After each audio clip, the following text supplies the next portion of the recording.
و برای ما در قلب‌های ما زنده ای.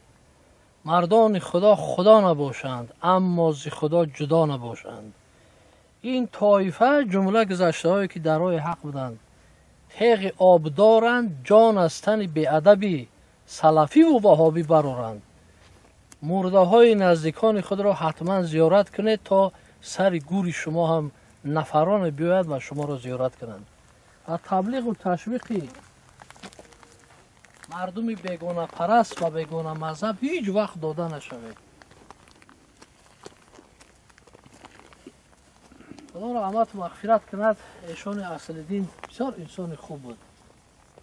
نفس هر دم ز قصر عمر خیشته میکند بدل، پی ترمیم این ویرانه معمار این چنین باید. هر نفسی که ما میکشیم از عمر ما یک ثانیه کم میکنند. یعنی که تعمیر عمر ما پیوسته دوام دارد و باید چنان ما زندگانی کنیم که مثل بابای ایشان در دل و دیده های مردم باقی مانیم، در دل و دیده های نزدیکان خود باقی مانیم، در دل و دیده های همسایه ها و پیوندان خود باقی مانیم. عاقبت منزل ما وادی خاموشان است. عاقبت منزل ما وادی خاموشان است. حالیا غلغله در گنبد افلاک انداز. حالیا غلغله در گنبد افلاک انداز. این بیت حضرت حافظ رو ما سر گوری مادر حکاکی کردیم، نوشته کردیم که برای همه ما تمامی جهانیان یک درس عبرت است. عاقبت منزل ما وادی خاموشان است. اگر 1000 سال 100,000 سال هم زندگی کنیم، جایمون یک گوشه خاک وطن آیا می شود و آیا نه.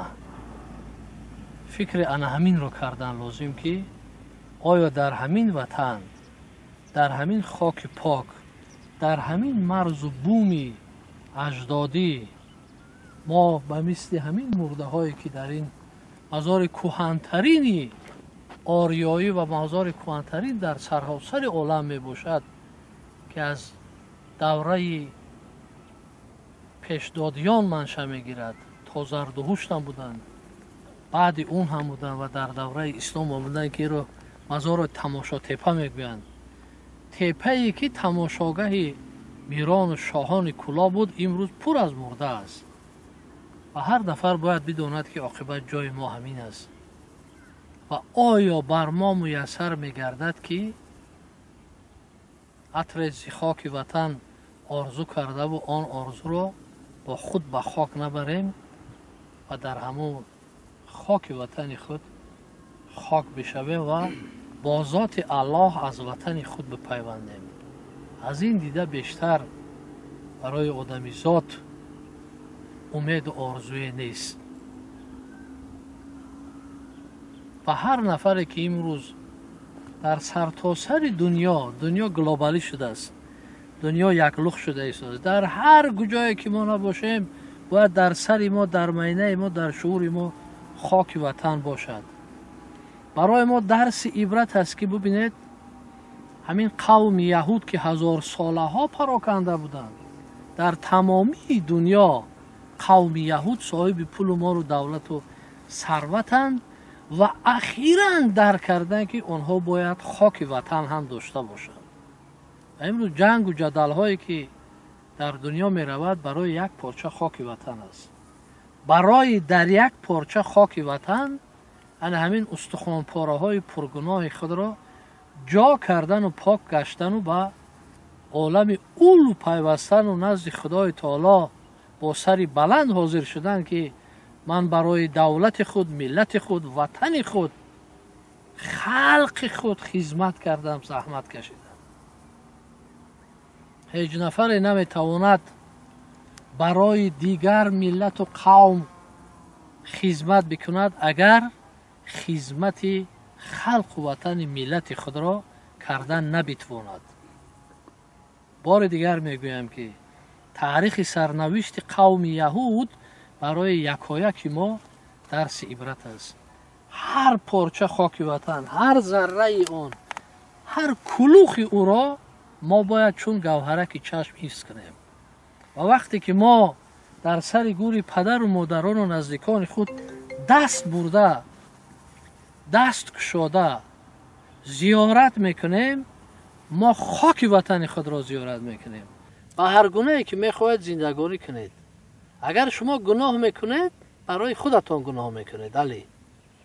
و اما وقتی شما تشویق گناه میکنید و مردم را از راه میزنید، شما مبتکری هم گناه او میشید و هم گناه خود را برگردن میگیرید.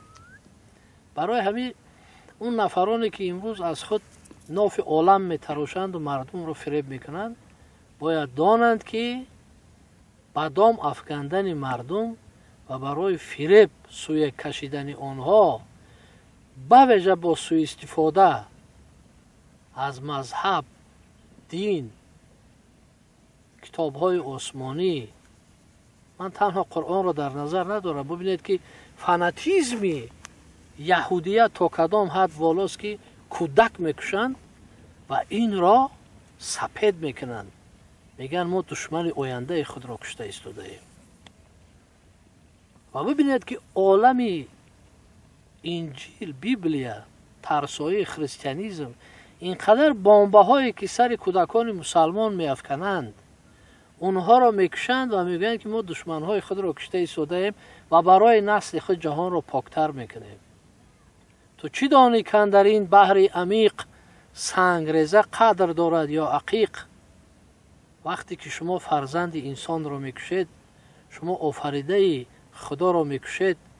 با یگان قانون و قاعده، خواه به نام الله میکشید، خواه به نام باخ میکشید، خواه به نام گسپات میکشید، خواه به نام گد با انگلیسی و یهودی بود، خواه به نام تورات میکشید، خواه به نام انجیل میکشید، خواه به نام قرآن میکشید، خواه به نام کتاب های صنم پرستی و بت پرستی و بودایی میکشید. من فکر میکنم شما را خدا نمیبخشد، چون که شما آفریده خدا را میکشید.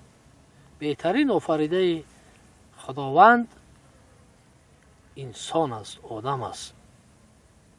انا همون نفرانی که با سیاست پلید خویش مردم را جنگ می اندازند، انا همون حمله انداز و بمب اندازهایی که بمب ها میپرتند سر مردم مسلمان و یهودی و خریستیانی و دیگر همین ها را در نظر داشت. که شاعر غالب میگد که همچون ناقابل در صلب آدم دیده بود، زین سبب شیطان ملعون سجده بر آدم نکرد.